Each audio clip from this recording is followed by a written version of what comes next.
Pensa só num carro sem coluna de direção. Sabe? Nenhuma barra de metal, nenhuma junta, tipo, nada conectando fisicamente o volante que está na sua mão com as rodas lá no asfalto. Parece coisa de ficção científica, né? Mas olha, é uma tecnologia que já está rodando por aí. A gente já vê isso no Tesla Cybertruck, no Lexus RZ 450e. E é exatamente essa tecnologia o nosso foco hoje. O Steer-by-Wire, ou SBW, a direção 100% eletrônica. Isso. E a nossa fonte é um livro que acabou de sair, agora em novembro de 2025, do engenheiro Alberto Maier. E, assim, ele não traz notícias muito animadoras, não. O livro é um alerta bem claro. Um alerta.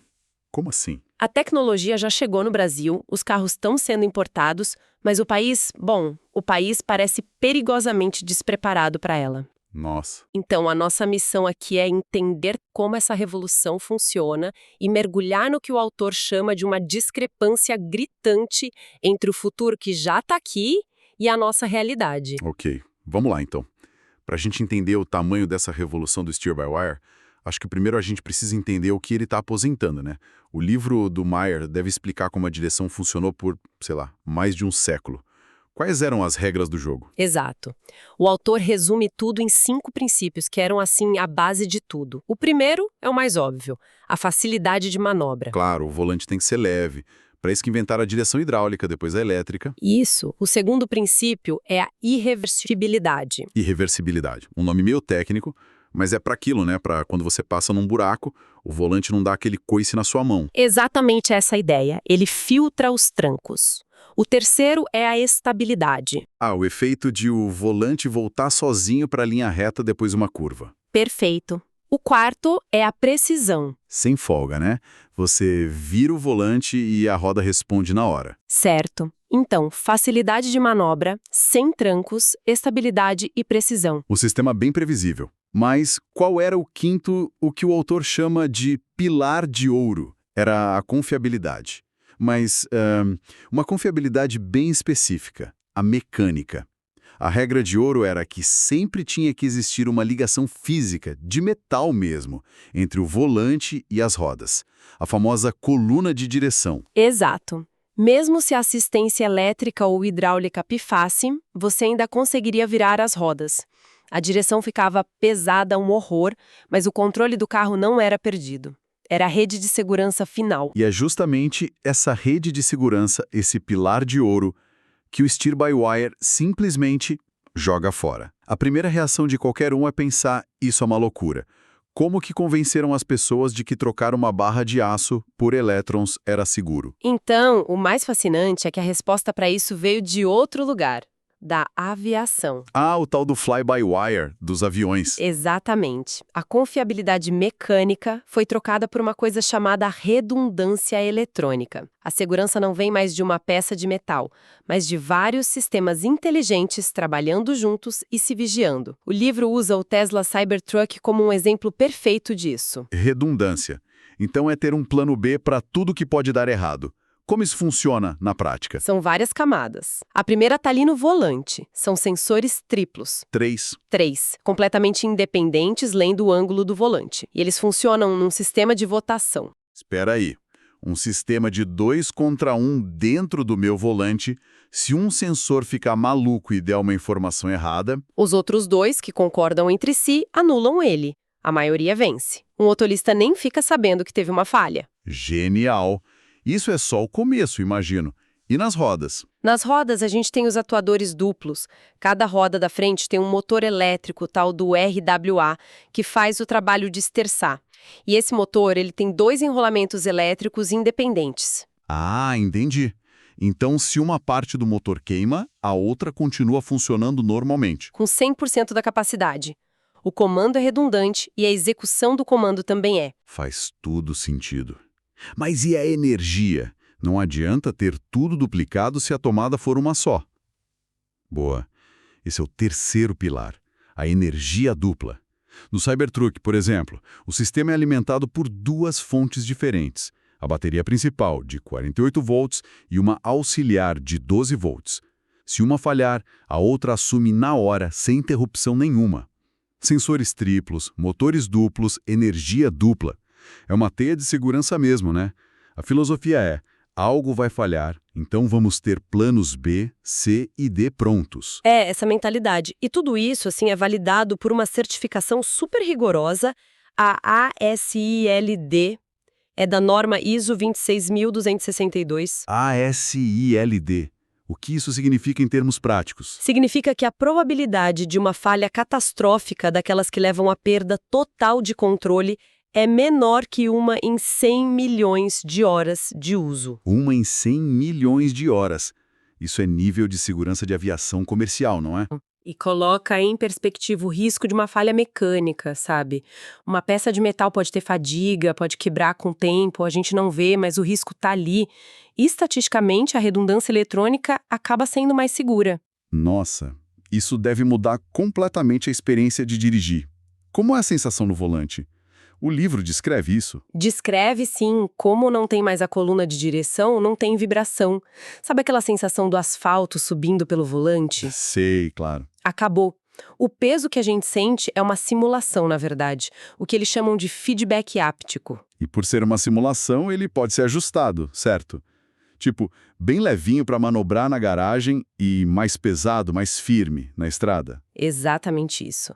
E tem outra coisa que muda tudo, a relação de direção variável. O que seria isso? Em carros normais, para virar a roda um tanto, você precisa girar o volante sempre ao mesmo tanto. É uma relação fixa. No SBW, não.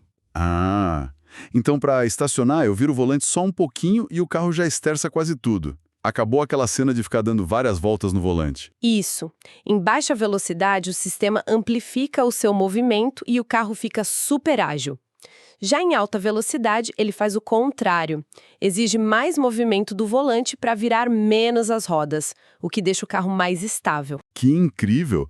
Mas essa confiança toda na eletrônica não deve ter surgido da noite para o dia. O livro conta um pouco dessa evolução? Conta sim. Foi um processo gradual. O primeiro carro de produção com essa tecnologia foi o Infiniti Q50, lá em 2013. Mas era o que a gente chama de SBW parcial. Parcial como? Ele tinha a direção eletrônica, mas por segurança ele mantinha uma coluna de direção mecânica ali, de backup. Se desse uma pane eletrônica, uma embreagem acoplava o sistema mecânico antigo. Era um sistema com cinto e suspensórios, então. Exato. Era uma forma de acalmar os reguladores e os consumidores. A grande virada de chave foi com o SBW total ou puro, como no Cybertruck e no Lexus RZ 450i. Nesses, não tem backup mecânico nenhum. E ainda tem um terceiro tipo, né? O híbrido. Sim, o SBW híbrido. Nele, só a direção das rodas traseiras é eletrônica. É o que permite aquelas manobras malucas como o crab walk do Hummer EV, que o carro anda de lado. Ok, a redundância é impressionante. Mas sempre tem o e se, né? E se acontecer um apocalipse elétrico no carro? Uma pane em cascata que derruba tudo? O que acontece nesse cenário? Sim, o livro detalha isso muito bem. Ele descreve uma escada de falhas. Numa falha simples, tipo um sensor do volante, como a gente falou, E o sistema ignora e eu nem percebo, certo? isso. Agora, se for uma falha grave, tipo um dos motores na roda queimar por completo. Aí o outro assume, mas eu sou avisado, imagino. Exatamente. Uma luz acende no painel, pedindo para levar o carro na oficina, mas ele continua 100% funcional e seguro. Ok. E o cenário de blackout? Perdi as duas baterias. Acabou. Ainda não. O carro entra em Limp Mode, um modo de emergência. A velocidade é limitada e a direção continua funcionando por alguns minutos, Minutos. Como? com energia que fica armazenada em capacitores. É o tempo que o motorista precisa para encostar o carro em segurança. Isso é fundamental. Ter esse tempo para sair do tráfego. Mas agora é o cenário do fim do mundo. A falha catastrófica. Tudo pifou ao mesmo tempo. E aí? É um evento com probabilidade, assim, astronômica. Mas tem um protocolo. Se tudo falhar, as rodas da frente travam na hora, no último ângulo em que elas estavam. Travam, elas não ficam bobas. Não, elas travam. E, ao mesmo tempo, o sistema aciona o freio de estacionamento elétrico para parar o carro o mais rápido possível. Caramba. As rodas travam onde estavam. Isso muda tudo sobre como lidar com um carro quebrado na estrada. Não dá para só empurrar para acostamento. Não mesmo. E essa questão do reboque é só a pontinha do iceberg do problema que o Alberto Maier aponta para o Brasil. Chegamos no ponto central do alerta do livro. A tecnologia já está aqui, mas o nosso ecossistema não está pronto. Onde que o gargalo aperta mais? O primeiro, segundo o autor, é regulatório. As normas técnicas, ABNT, Inmetro, CONTRAN. E em novembro de 2025, eles ainda partem do princípio de que a direção tem que ter uma conexão mecânica. A nossa lei não prevê um sistema como o SBW puro. Então, peraí. Quer dizer que um carro desses, importado legalmente, pode ser considerado irregular numa vistoria? A gente está importando carros que a nossa lei não entende. Na teoria, sim. É um limbo. Mas o problema fica muito pior quando a gente vai para o chão de oficina. O autor estima que 90% das oficinas no Brasil nunca nem viram um atuador de roda de perto. 90%. Não sabem diagnosticar, muito menos calibrar. E o custo de um reparo é assustador. A troca de um conjunto de atuadores pode chegar a R$120 mil. R$120 mil. Isso é o preço de um carro zero? Uma batidinha boba na cidade que pegue a roda pode dar perda total no veículo, então? Pode. E provavelmente vai. E para as oficinas, a barreira de entrada é gigante.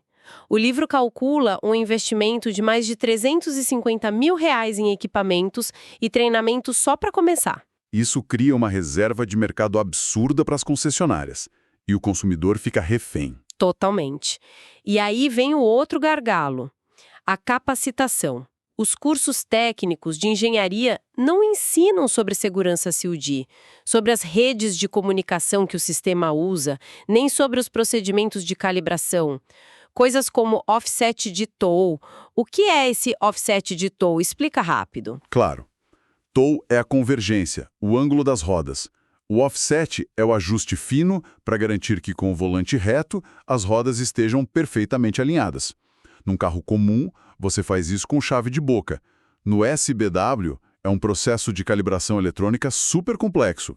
Se o sistema não souber onde é o zero, ele não funciona. E ninguém está ensinando isso. E esse despreparo vai até quem socorre a gente na estrada.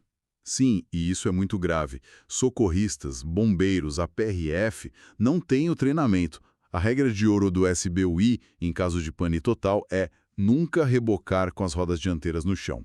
Porque elas travaram, claro. Se arrastar, destrói tudo. Destrói os atuadores. O correto é usar guincho de plataforma sempre. Um socorrista bem intencionado pode, sem saber, causar um prejuízo de mais de R$100 mil. É uma armadilha. E a legislação para destravar isso tudo? É o último ponto. Existe um projeto de lei, o PL 1317 de 2023, que poderia ajudar. Mas, segundo o livro, ele está lá parado na Câmara. Esse projeto ele resolveria tudo ou é só o primeiro passo? É um primeiro passo para permitir a homologação, mas a lentidão dele, para o autor, é um sintoma da falta de urgência do poder público com o assunto. É um descompasso total, né? O futuro chegou no hardware, mas o software humano, educacional, legal, está todo preso no passado. A mensagem final do livro é muito direta. A questão não é se o steer-by-wire vai virar o padrão, mas quando. Ele aposta que em 2030 uma coluna de direção mecânica vai ser tão rara quanto um carburador é hoje. E a escolha do Brasil é se antecipar. Ou, nas palavras dele, ficar comendo poeira na berma da estrada. Resumindo então a nossa análise.